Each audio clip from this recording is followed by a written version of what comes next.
What topic have we got to discuss this morning, Grant?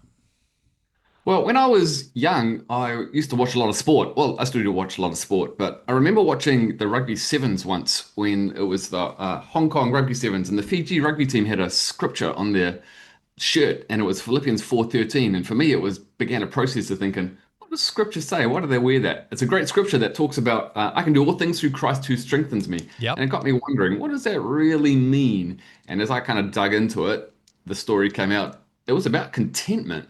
And it got me wondering, what's the difference between contentment and happiness? And how does that kind of scripture work out in my own Ooh, life? So Grant, that interesting. difference between being happy and content, it's a great subject. I just want to interrupt you there and ask you, do you remember which rugby patron, which rugby player was wearing that jersey? Well, it was that whole Fiji rugby sevens team. They were playing in Hong Kong at the time, and Ah, they lost. And I remember thinking on that scripture, oh, how does that work out? I can do all things. What does that mean if I lose? Oh, that's a great question. Yeah, yeah. All right, So so if what did you if discover? Well, I discovered actually because it kind of started a process for me as a bit of a young fella around reading the Bible, and that whole passage that in Philippians is actually about contentment. And so that started me thinking about what's the difference between contentment and happiness. And I guess as my life's gone on, I've kind of discerned, happiness depends upon our circumstances, things that are going on, but contentment is something a whole lot deeper than that. And so that's kind of what the context was about. So I was it's like, really well, interesting in this what? world that we live in because people are so obsessed with finding that happiness, which I've Yeah. heard is often referred to as like a spark. You know, you just get like a little bit of happiness here and there and it's temporary, whereas Yeah. contentment's more of a glow. And Christians, on the whole, are potentially a lot better at it. So, what have you come to find in your own life? Well, I guess I've come to learn, particularly as I've aged, gone through the ups and downs of life, that contentment is something to aspire to. Like it doesn't just happen, because in that passage in Philippians, Paul talks about learning the secret of contentment, and I was like, whoa, that means I have to learn some stuff. It's really Yeah, and it's how deep, hidden and is it? yeah, and generally you learn stuff through the downs. So I guess I've learned to think, well, what does that mean, and how do I put Christ in the middle when life isn't great?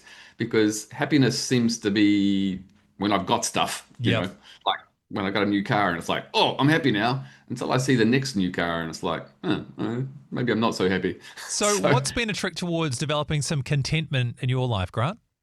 Well, I think the contentment trick for me has been learning, like Paul did, that it is a process of, I guess, continued change, continued concentration, continued prayer, and saying, look, no matter what happens in life, Christ is with me. Uh, Hmm. I love Steph Curry. I'm a basketballer, been involved in basketball for many years. I was chaplain to the Breakers for over a decade. Steph Curry, perhaps one of my favorite basketballers because he's a Christian guy. On the back of his boots, he has those words, I can do all things. And a number of years ago, I loved that. My kids bought me a pair of Steph Curry boots, which has that on the back of my boots. And for me, it was like a little bit of a reminder that I can do it. Contentment is something that can come. I have to concentrate on that, and I have to discern that external things in life are always going to be a little bit temporary. Contentment with Christ means that even when tough stuff's happening, I can still be okay. I'm still loved. I'm still me. Grant, would you say it is a discipline of a daily practice of coming back to Jesus, like waking up in the morning and first of all, thanking the Lord for the main thing that he's done for us, right? That he died for us in our place. And then the rest kind of flows from that. Yes, I'd say it's perhaps more than daily. Sometimes it could be hourly, because True. it's like a spiritual practice and a Mm. discipline that we have to think about quite regularly, particularly when we're confronted with the comparison trap that we all fall into. Like, seeing something and we're like, oh, I kind of want that. And then saying, do I really need that? Is it something that's going to make me happy? But even if I don't get it, I'm going to be content. What So about when I you're in guess, Auckland traffic? Because you're an Aucklander as well. I mean, contentment in yeah. traffic, that's a challenge, isn't it? Well, my challenge is, and I use cars as an example, because often when I'm stuck in traffic, I look at the cars around me and I'm like, man, I really like that car. Ah, yeah. Sometimes driving my little Toyota Corolla around. But at the end of the day, my Toyota Corolla is reliable. It's actually okay. The aircon still works. It's a good thing. And so I challenge myself to say, it doesn't matter what car I drive, right? I mean, I'm content with whatever. And even if I don't have a car, there's buses. There's something about that lesson too that even listening to it, I remember when I was younger, you can hear this and you can smile and nod and be like, oh, yeah, stuff won't make me, won't make me happy. But I still kind of want to test it for myself and find out.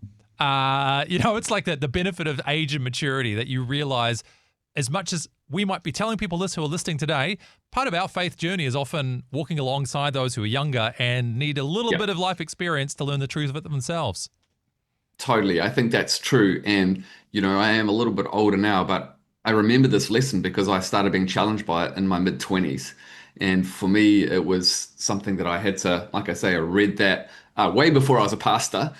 Before being a pastor, I was a bank manager and I had a, great career ahead of me and it was all good. And I had to wrestle with that. Even with having to change my career to being a pastor, I had to wrestle with what contentment looked like because the path was going to be different. Yeah, you're like, what does contentment look like when my wage has gone significantly down? Well, for me, I went from being a bank manager to being a student studying theology at Auckland Uni. It's like, oh, there's a big change. Well, what does contentment look like in that situation? And I had a family and children.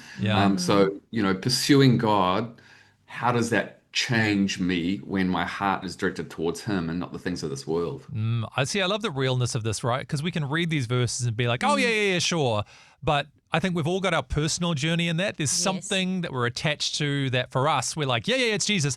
But also, once I get that thing, it'll be Jesus and that thing. Yeah. And we don't always know that's the thinking that we're nurturing. And sometimes it's easier to see it in other people than yourselves as well. 100%. Like you can hear it in conversations. I've got a few people in mind when I'm thinking about this. They're like, oh, if I only did this, then everything would be perfect. Or I just can't wait till this happens in my life and then everything will be just perfect. And you're like, there's that God-shaped hole, right, that we all have inside of us with that unfulfilled yearning.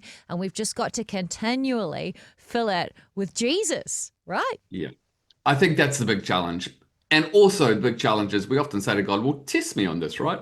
I mean, I'll be happy with whatever. But, if I won lotto, I don't know if you say that on Rhema, but if I won lotto, God, I'd honor you with that and I'd be happy with whatever. And I think the real test comes when we probably don't have stuff and we have to learn contentment. I mean, that's what Paul was saying. It was like, I know what it is to have heaps. I know what it is to have nothing. Yeah. I've learned the secret of contentment in any situation. And so, maybe our prayer is, God, take stuff away from me. And that'll be a great test of my faith. By God's grace, he doesn't let us win lotto because he knows that we can't handle that kind of responsibility. I still keep telling him to test me. Not that I like Come on, God, I'm ready.